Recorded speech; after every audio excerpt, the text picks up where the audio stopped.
Bonjour à toutes et à tous. Bonjour. J'espère que vous allez bien et vous savez, nous avons décidé de changer un peu le contexte de notre émission, mais ne vous inquiétez pas parce qu'on va toujours rester sur la thématique des animaux, donc des chiens et des chats, et toujours avec les mêmes présentatrices, Laura et Xenia. Aujourd'hui, on va vous répondre aux questions qui voyagent toujours à côté du refuge, à côté des adoptions. Et donc, si le sujet vous intéresse, n'oubliez pas de liker cette vidéo, le partager et surtout rester avec nous pour voir la suite. C'est parti.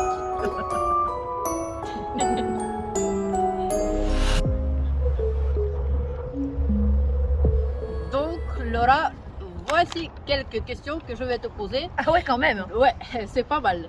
Donc ma première question, j'ai entendu que maintenant pour pouvoir adopter un animal ou pour acheter un animal, il faut avoir un document qui s'appelle le permis de détention animale. Ouais. Est-ce que tu sais m'expliquer alors qu'est-ce que c'est ce document et où est-ce que je peux le trouver? Alors, c'est l'annexe environnement, hein, donc qui comprend le bien-être animal. On peut dire que c'est une espèce d'annexe au casier judiciaire. Voilà. En fait, sur ce document, il est stipulé si oui ou non vous avez déjà été jugé par rapport à de la maltraitance ou autre, et si oui ou non vous pouvez encore détenir des animaux. Ce document, on peut aller le chercher, en tout cas à la ville de Moucron, au service passeport.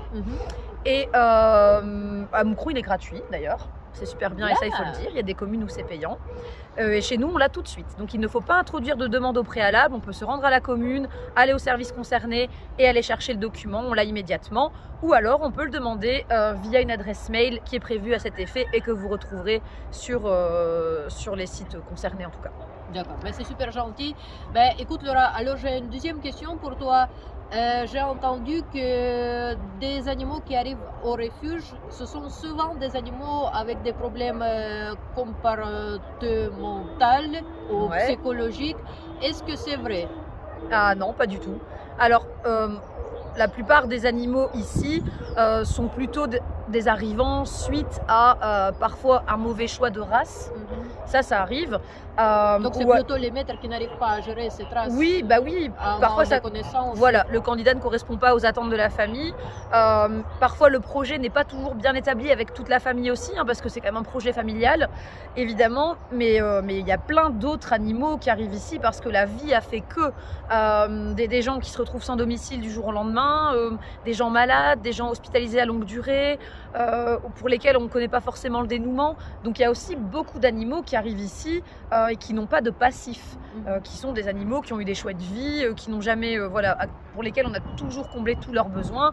Donc non, tous les animaux qui arrivent en refuge ne sont pas forcément des animaux qui ont des problèmes. D'accord, mais alors donc j'ai la prochaine question qui va être un peu liée avec celui-là. Est-ce que, par exemple, quand une famille ou quelqu'un vient adopter un animal, est-ce que vous avez aussi le droit de poser quelques questions pour savoir, par exemple, les situations, pas financières, mais qu'est-ce que les gens ont des mobiliers et tout ça? Alors, nous, ce qu'on fait ici, en tout cas à la SPA de Moucron, et ça évidemment c'est propre à chaque refuge, mais chez nous, après la première visite, il y a un dossier de candidature à compléter, dans lesquels on pose pas mal de questions, mais c'est surtout aussi pour vérifier que les gens aient bien réfléchi à leur projet. Et on pose quelques questions comme, avez-vous déjà un vétérinaire dans vos contacts, y a-t-il d'autres animaux à la maison, etc., etc. Ça nous permet aussi parfois de réorienter les potentiels adoptants vers un autre animal qui correspondrait nettement plus à leur candidature. Ah oui, je comprends mieux. Et vu qu'on a parlé de vétérinaire dans ton discours, la dernière question, c'est que s'il faut vacciner, par exemple, mon chat, s'il ne sort pas dehors, je sais que c'est une question où tu ne peux pas répondre oui ou non, mais voilà, j'aimerais bien avoir ton avis. Alors, il faut savoir que quand même si l'animal ne sort pas, si vous vous rendez chez des amis ou autres qui ont des animaux, vous êtes potentiellement porteur de certaines germes ou bactéries ou virus. Donc, vacciner son animal, c'est quand même le protéger. Je ne suis pas contre la survaccination parce qu'il y a des gens qui systématiquement refont tous les vaccins tous les ans.